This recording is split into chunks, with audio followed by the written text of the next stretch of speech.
Hi guys, George from Cyprus Insight, and today we're at the village of Ayios Andronikos, and this is where my parents originated from, both mum and dad. And here's the little church. Oh, I can smell lovely kebabs. You can see some beautiful carvings up there, can't you guys? Now I'm not sure if the church is open. Sometimes it's open. I don't think it is. We're going to go and have a look.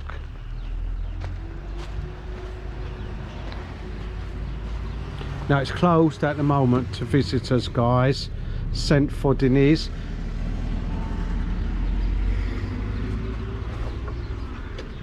But we're going to go down to the cave. I call it the cave.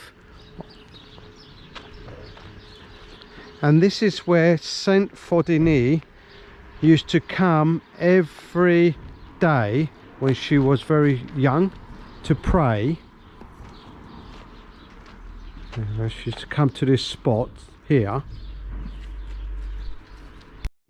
Oh, so this was the outskirts of the village at one time, was it? That's right, yeah. And as a young child, she would come here during the night to pray, and their parents were wondering, you know, where's she going? And they followed her one night and saw what she was doing, and then as from that day they left her alone. Right.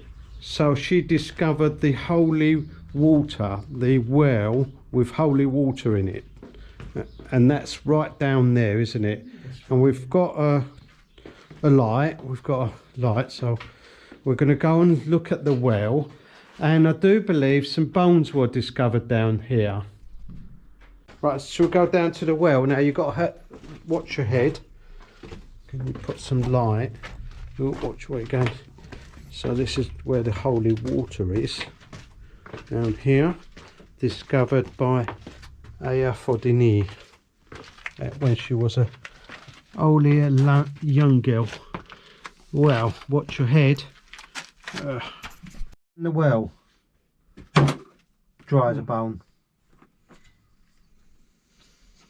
Oh, what did that sound like? Right, let's try that again. Can you put us a bit of light? See if I think there's some sort of, seems to be dry, guys. Not sure. There you are. Anyway, that's the holy water. Wow. So there we are. We're at the top half of the cave, and we've got some icons, and we're going to light some candles for our beloved past ones. There we are. Looks like some people have been already. Lit candle. Right, so here's the main road, and there's a DIY shop, Mario, there. What was that?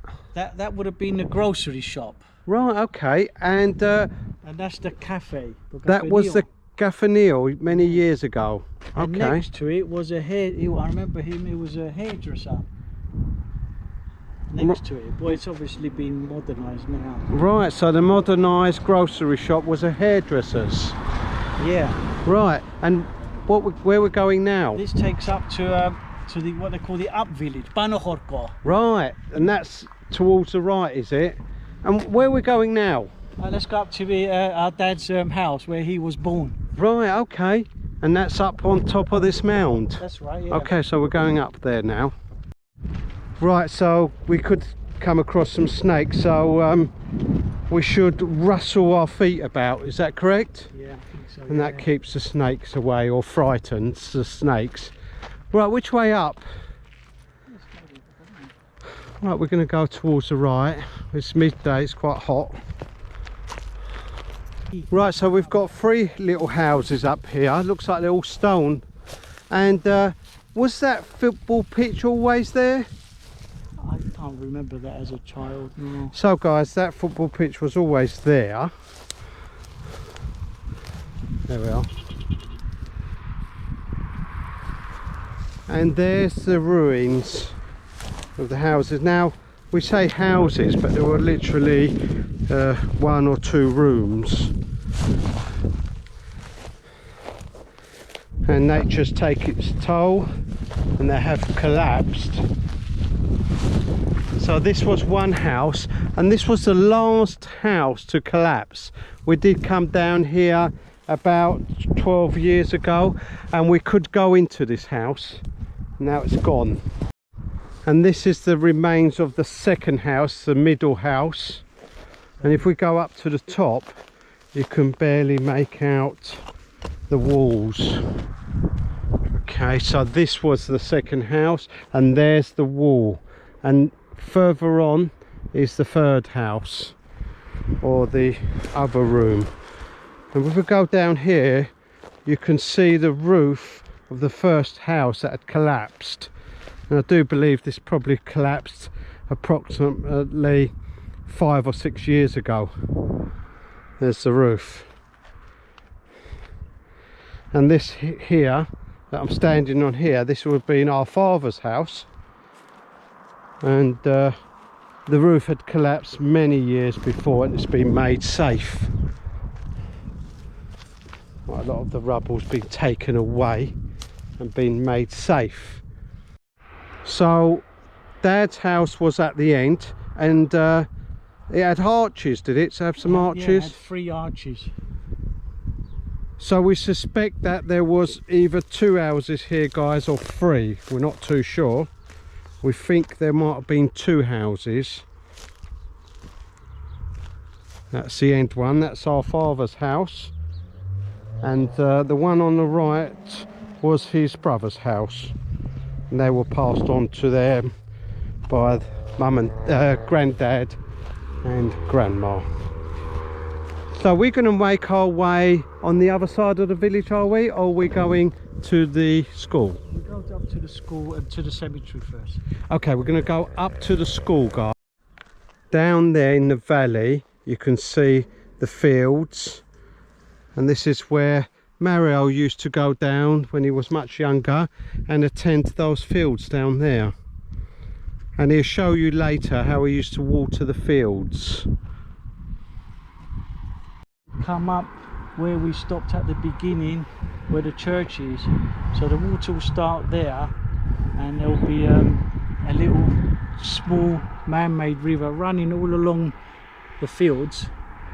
So there was a little viaduct in a way coming down to these fields here.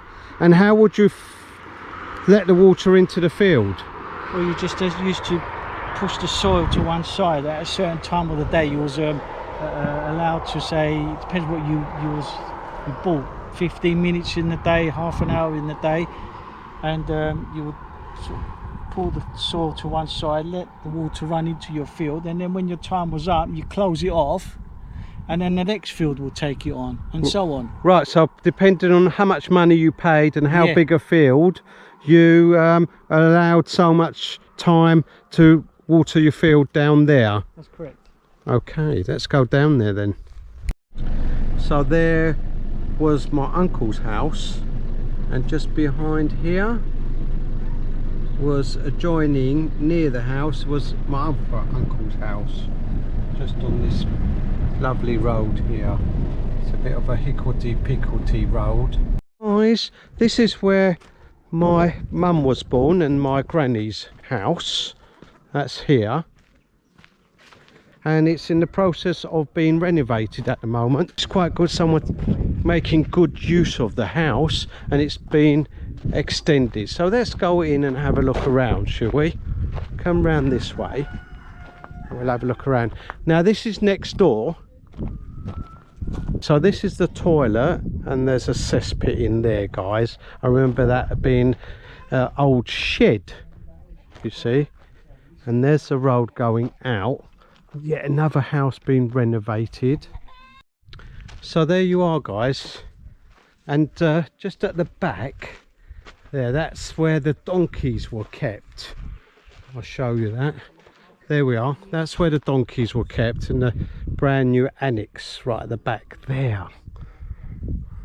So this is where the fields were that you used to go to when you were a youngster. Is that correct? That's right, yeah. And this is where the water, the stream, that water would come from up there when we mentioned earlier on, and then you water your fields from here. Right, so this is where the little stream or the viaduct will come past, and you'll take the water from this area here. And we're going to go down this path, guys, and we can see into the valley where the fields are. So that was a wall there, stone wall. Yeah. You can just about make out some stones there. Beautiful stone wall, you're saying. Yeah. And it looks like there's a pipe there at the moment. Yeah, there is a water pipe, and that's where you'll get the water from, and put the water in these fields. And this is what one of the fields you used to look after, yeah, as a youngster. Lovely. Right, so we've got the valley here. There's the valley, and if we follow the valley, where do we get to? How can we? If you cross over the other side there, you can see, come to the sea, to the beach. Right, okay. Well, not so, it's a rocky beach. Right, so how far away is the sea from here, approximately? Probably about 2 miles. Right, and you can see the road from here, can't you? Yeah. We can see the road. Can you see it? So that was the little village of Ayios Andronikos. Hope you enjoyed that. Don't forget to like and subscribe, and if there's somewhere you'd like me to go, put it in the comments below.